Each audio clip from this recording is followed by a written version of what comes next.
Bem, então a gente vai dar início ao nosso laboratório de competências, que a gente vai estar explorando hoje as perguntas poderosas ou perguntas instigantes. Cada escola gosta de dar um nome próprio para esse tipo de pergunta e a gente pode trabalhar simplesmente com perguntas poderosas, que é o mais universal.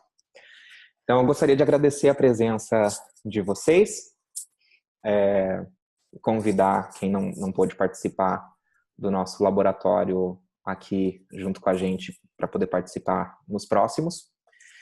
E, como sempre, eu gostaria de dar início falando sobre a nossa regra número 1, de que ninguém está errado.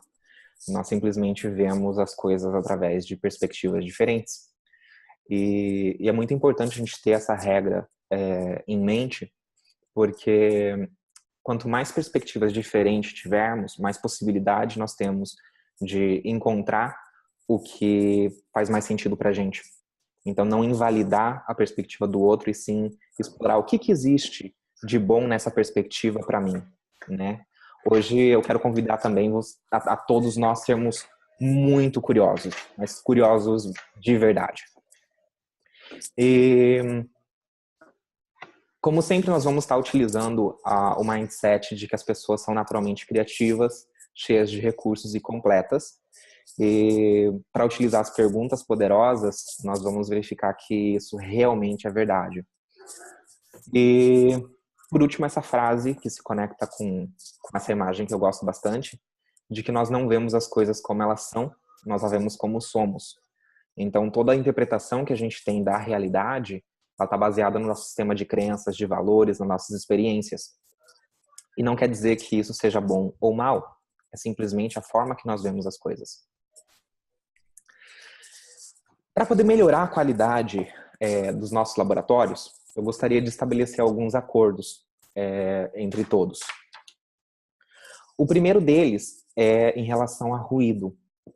No laboratório passado, eu estava escutando a gravação e estava tendo bastante ruído de fundo. Então, se tiver em algum ambiente com ruído e tudo mais, deixa em mute. Se a gente estiver com muitas pessoas na sala, também deixar no mudo e abrir o microfone na hora que for falar. Eu acredito que aqui na comunidade, todos nós somos líderes. De alguma forma, sempre somos líderes. E como líderes, eu convido a todos nós, que aqui eu me incluo também, antes de adicionar algo à nossa conversa, perguntar para nós mesmos o que eu estou compartilhando. Ele está agregando valor a essa conversa?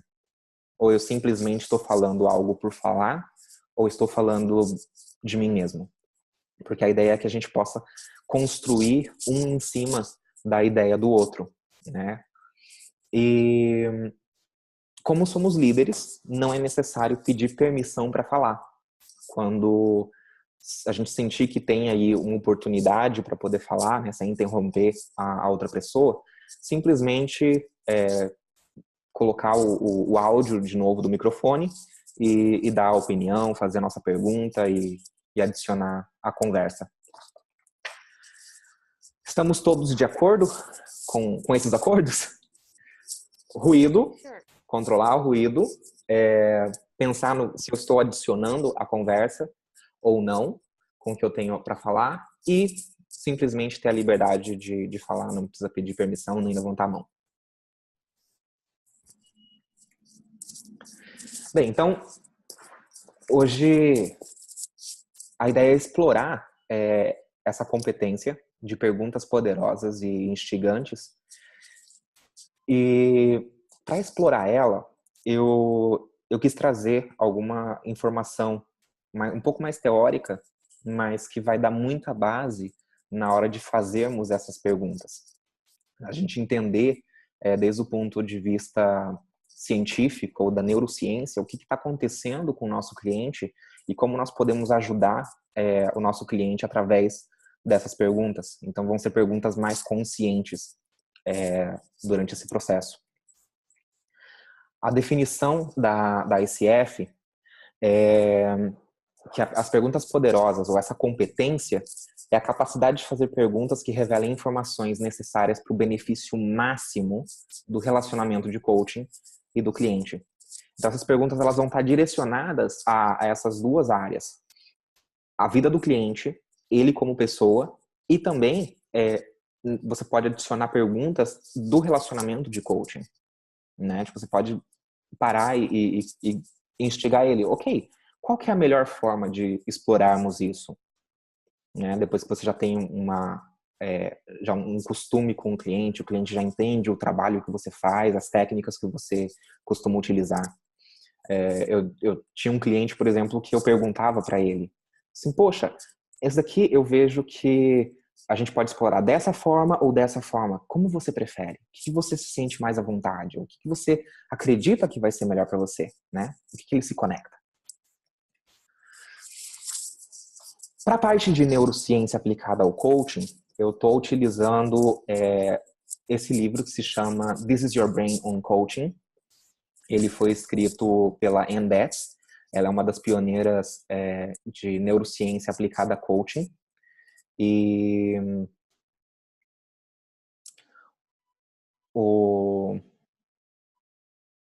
Perdão, é que eu vi aqui que alguém escreveu no chat. Ela é uma pioneira, né, na área de neurociência aplicada a coaching. Ela tem mais de 16 anos, se não me engano, de experiência na área de coaching. E ela traz informações muito interessantes. Esse livro, ele fala de cada competência, cada elemento que compõe essa competência, e ela faz o vínculo com a parte de neurociência. Então tá bem interessante, a linguagem tá bem fácil de compreender. Quem tiver inglês a nível intermédio já consegue acompanhar bem a leitura. Eu não estou trazendo toda a informação, porque com os meus valores isso para mim seria antiético, mas eu pedi permissão para ela, porque ela é minha coach, minha mentora, para poder utilizar esse material, e ela super me apoiou. Ela passa conteúdo para mim também durante as nossas sessões, e eu acredito que isso vai ser bem interessante. E a segunda senhora, ela foi uma colaboradora, né, desse trabalho, a Maura Ross. Ela é Master Coach no ICF. E essa definição de Master Coach no ICF, a gente respeita muito. Porque para ela conseguir essa sigla de MCC, depois do nome dela, significa que ela já possui pelo menos 2.500 horas de experiência de coaching 1-a-1, que ela já passou por processo de mentoria, que ela já tem informação. Ela também participa do comitê que define as competências da ICF, né, as competências essenciais de coaching. Então, esse livro, eu realmente recomendo ele para quem tiver mais interesse em conhecer mais. Então, para dar início, eu gostaria de começar falando sobre neuroplasticidade.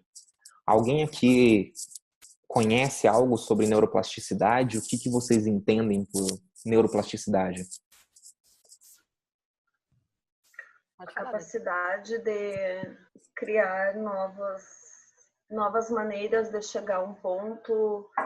Quando você quer mudar um hábito, por exemplo, o que é o hábito? Você faz sempre as coisas de uma maneira igual, que chega num resultado igual. E aí você precisa de um resultado diferente. Então não adianta você fazer as mesmas coisas esperando um resultado diferente. Então você vai ter que criar um novo caminho, criar um novo ambiente, enfim, uma nova ação para chegar naquele novo objetivo. E aí a neuroplasticidade, ela serve abrindo esse caminho e fazendo com que o cérebro se adapte a essa novidade até chegar no resultado que você quer. Mais ou menos isso. Muito bem. Vai bem por aí. A neuroplasticidade, ela é a capacidade que o nosso cérebro tem de se adaptar. Ele vai se moldando. E isso acontece através das conexões dos neurônios. Então, para a gente ter uma ideia, existem cerca de 100 bilhões de neurônios no cérebro humano. Cada um desses neurônios, ele pode fazer conexão com outros 10 mil neurônios. Isso significa 1 milhão de trilhões de conexões que existem no nosso cérebro. Eu não sei se eu peguei esse dado correto, porque eu peguei ele em inglês, ficou estranho o mil trilhões. Bem, por aí.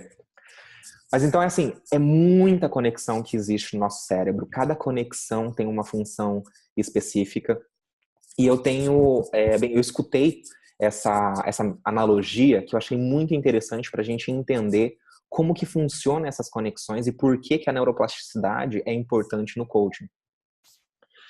Quando nós criamos uma nova informação, quando conectamos informações diferentes, quando criamos um novo hábito, o que nós estamos fazendo, na verdade, é criando novas conexões cerebrais. Só que essas conexões, elas são muito frágeis e elas podem se perder com o tempo se você não utiliza essas conexões. Então, quanto mais você utiliza, mais os neurônios se aproximam, né? Essa conexão se aproxima e mais fácil é para você utilizar novamente essa via de transmissão de informação. O cérebro, ele é meio que preguiçoso, talvez, ou gosta de economizar demais. Então, ele sempre procura qual que é a via mais rápida de levar a energia de um ponto para o outro.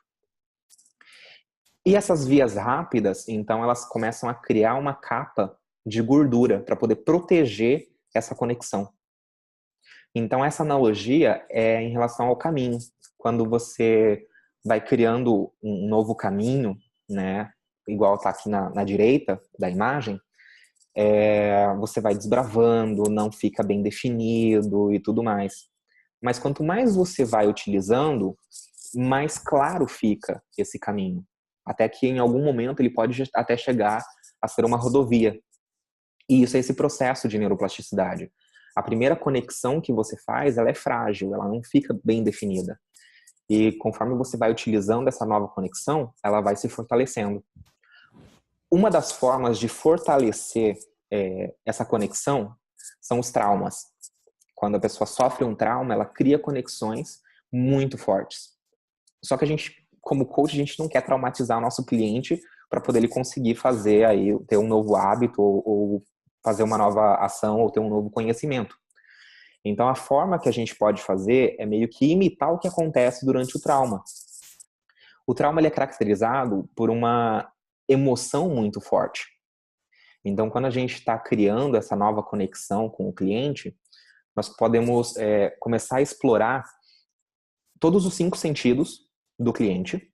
Então, vai começar a expandir, ele vai começar a criar conexões com outras áreas do cérebro e trazer as emoções. Como que ele se sente? Como você se sente ao conseguir esse objetivo? Como você se sente nesse momento? Certo? E quanto mais emoção você conseguir trazer para o cliente, mais forte fica essa nova conexão. Então, essa é a importância de conhecer neuroplasticidade aplicada ao coaching. E outra informação, que essa sim se conecta muito com as perguntas poderosas, 2 redes que nós temos no nosso cérebro. A primeira é a rede de processamento padrão. Essa rede, ela é chamada de padrão porque é a rede que ela fica ativa quando a gente não está pensando ativamente em tarefa ou focado em fazer alguma coisa.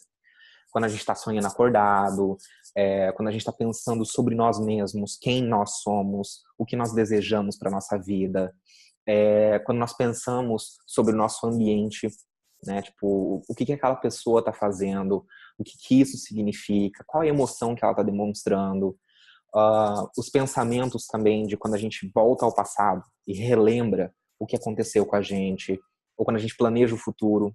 Então, se você vê, não tem nada de ação concreta aqui, e sim possibilidades. Quem eu sou?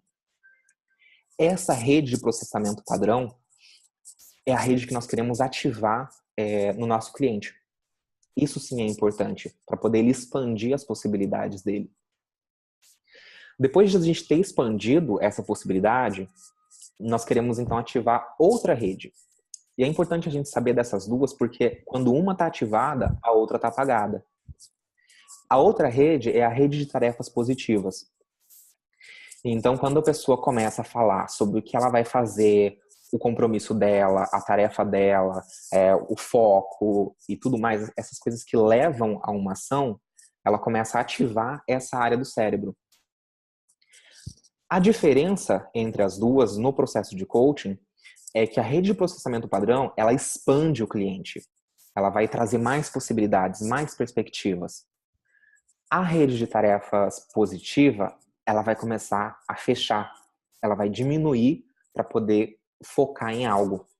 Então, se você começa já falando sobre ações, você está fechando o seu cliente, fechando as possibilidades dele, e ele vai simplesmente falar a primeira coisa que vier na cabeça dele. Se você começa explorando as diversas possibilidades que existem, ele vai começar a expandir. Vai ter algumas coisas que não vai fazer muito sentido para ele, outras que sim vai fazer sentido, ele vai se conectar e vai... então, quando chega no final, na hora de definir a tarefa dele, ele vai saber, é isso que eu quero fazer.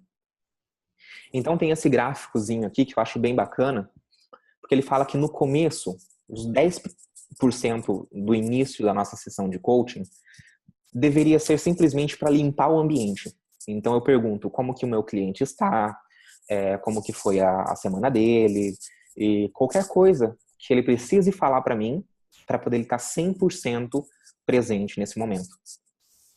Depois eu vou passar 80% ativando essa rede de processamento padrão, fazendo com que ele se conecte com quem ele é, o que ele deseja para a vida dele, né? Fazer ele sonhar acordado. E depois de ter explorado tudo isso, eu vou usar os últimos 10% do tempo da minha sessão para poder definir qual vai ser o compromisso. Eu pergunto para ele, o que você gostaria de fazer como tarefa de casa, ou qual que é o compromisso que você quer ter com você mesmo. Então aqui eu gostaria de pedir para vocês exemplos que vierem na sua cabeça de perguntas poderosas para ativar a rede de processamento padrão dos nossos clientes.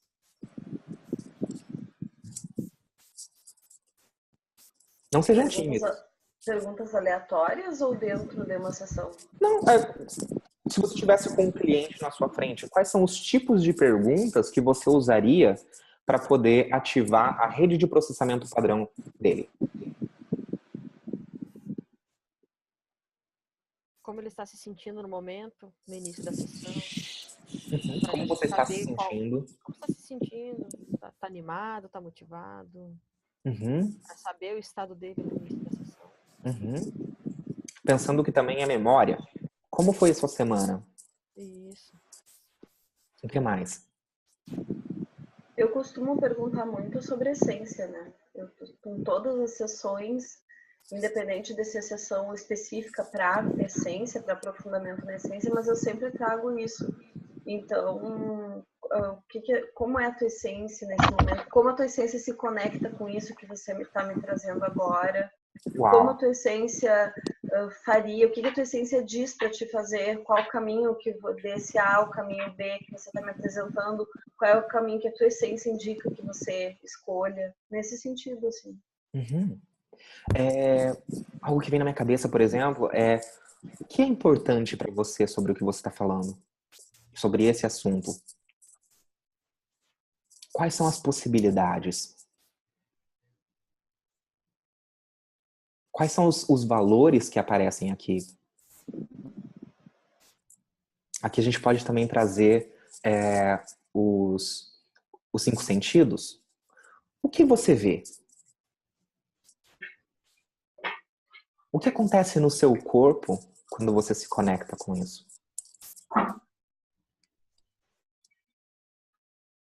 O que você escuta quando eu te digo essa palavra? Que pode ser a palavra-chave da sessão. Vitória, por exemplo, ou sucesso. Digamos que a pessoa chega, eu quero ter sucesso. Qual que é o cheiro do sucesso para você?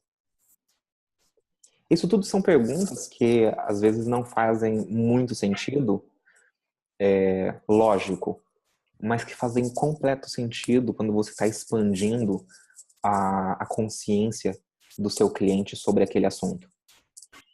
Agora, quais são as perguntas que nós podemos fazer para poder ativar a rede de tarefas positivas, lá no final da sessão?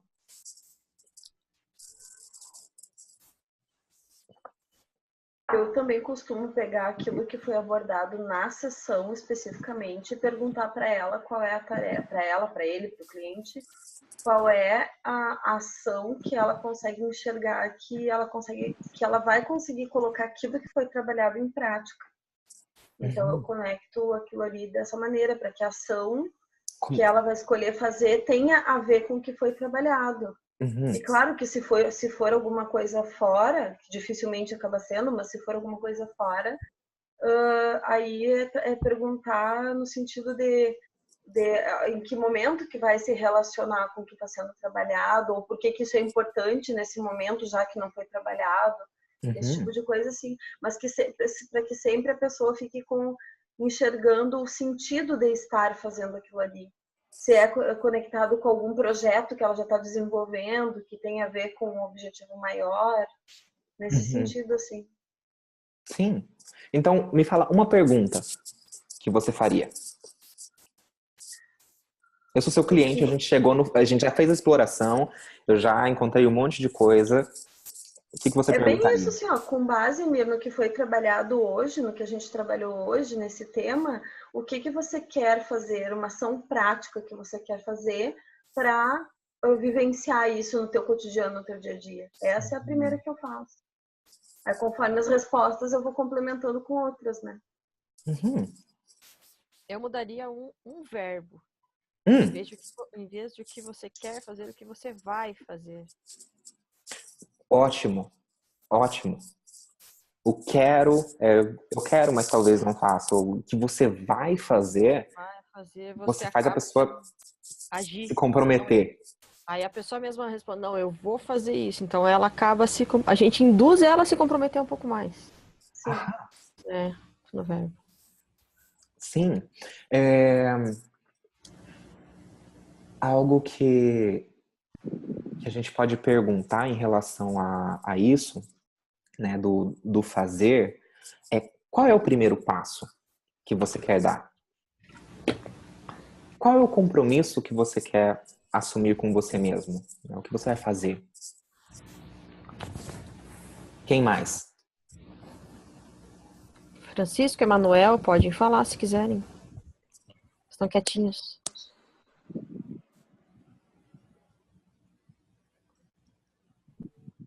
Os dois não querem conversar hoje. Estão tímidos hoje. Estão tímidos. Bem, então eu vou dar sequência aqui. As perguntas poderosas, algumas escolas utilizam essa pirâmide e eu tomei a liberdade de adaptar ela. Então existem perguntas que são mais poderosas. Essas perguntas mais poderosas são as perguntas que expandem as pessoas, né? Expande a consciência dela, as perspectivas que ela tem. Que é o que e como. E não o como fazer, mas o como isso se relaciona com você, ou como isso se conecta contigo, né? Como o sucesso vai te trazer felicidade. No meio, são perguntas que a gente pode e deve utilizar, mas são perguntas que talvez não vai expandir tanto a consciência da pessoa, que é quem, quando, onde e qual. Elas estão mais relacionadas a essa rede de tarefas positivas, né? Porque ela já me fugiu a palavra, perdão. Ela vai direcionando a pessoa à ação. E as perguntas que nós devemos evitar ao máximo são as perguntas fechadas, que são as perguntas que a pessoa vai responder sim ou não. E isso porque ela não expande a pessoa. Ela não cria possibilidades. Então, são perguntas que não são tão poderosas.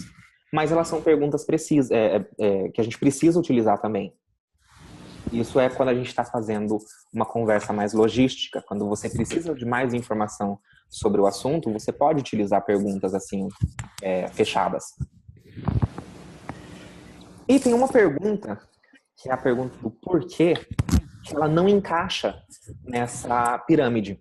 Se você procurar perguntas poderosas em imagens no Google, você vai encontrar diversas pirâmides.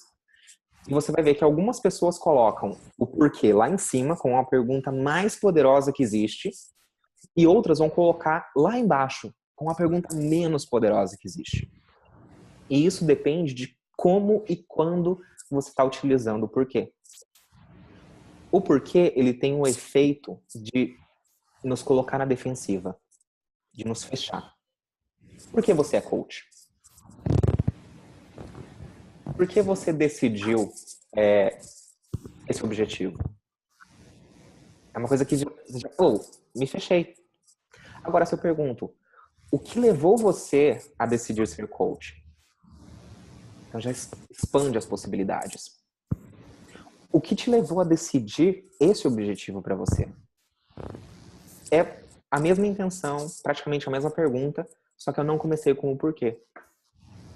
Então, se você começa com a pergunta do porquê, provavelmente o cliente ele vai se agarrar com uma justificativa ou vai começar a procurar respostas simplesmente para justificar algo. Então, existe uma técnica de porquê, que você faz umas sequências de porquê até o cliente realmente encontrar a resposta verdadeira. Só que essa é uma técnica um pouco complicada. Eu já tentei essa técnica e tive bons resultados. Já tentei essa técnica e acabou a sessão ali porque a gente não saiu do lugar. Então, tem que ter muito cuidado na hora de utilizar o porquê. Agora, o momento ideal para utilizar o porquê é quando você já chegou na área de ação, nesses últimos 10% da sessão de coaching. Quando a pessoa decide, eu vou fazer tal coisa, aí você pergunta, fulano, por que você vai fazer isso? Por que é importante para você fazer isso? Porque aí você vai estar conectando a pessoa com essa nova ideia, ou com esse novo objetivo. Então você utiliza a neuroplasticidade, que ela vai começar a trazer justificativas, inclusive emocionais, e vai estar, então, conectando ela cada vez mais com esse objetivo. Então é mais fácil ela acabar executando esse objetivo. Perguntas até agora? Dúvidas?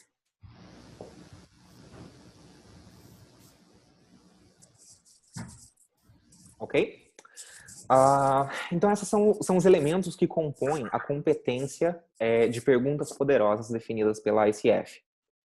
São perguntas que refletem a escuta ativa e a compreensão da perspectiva do cliente. Então, quando você faz uma pergunta, às vezes a pessoa conta ali toda a história dela e você percebe que existe algo de importante. Se você perguntar sobre aquele elemento, você está mostrando para ela que você realmente está escutando ela, né? Ou então, se ela pegou e falou muitas coisas e você fala, nossa, você falou sobre isso, depois você falou sobre aquilo outro. O que realmente é importante sobre essas coisas? Então, você está mostrando que você está escutando, você cria conexão, que foi o tema do nosso último laboratório, e a pessoa vai poder expandir, então, o porquê o que existe de importante ali nesse tema. Outro elemento é fazer perguntas que evoquem a descoberta, o insight, o compromisso e a ação. Isso daí a gente vê, então, aquela barra de 10, 80, 10%, e se conecta, então, com a rede de processamentos padrão e a rede de tarefas positivas. Fazer perguntas abertas que criem maior clareza, possibilidades ou novos aprendizados. E isso é o que eu vou bater de novo na mesma tecla.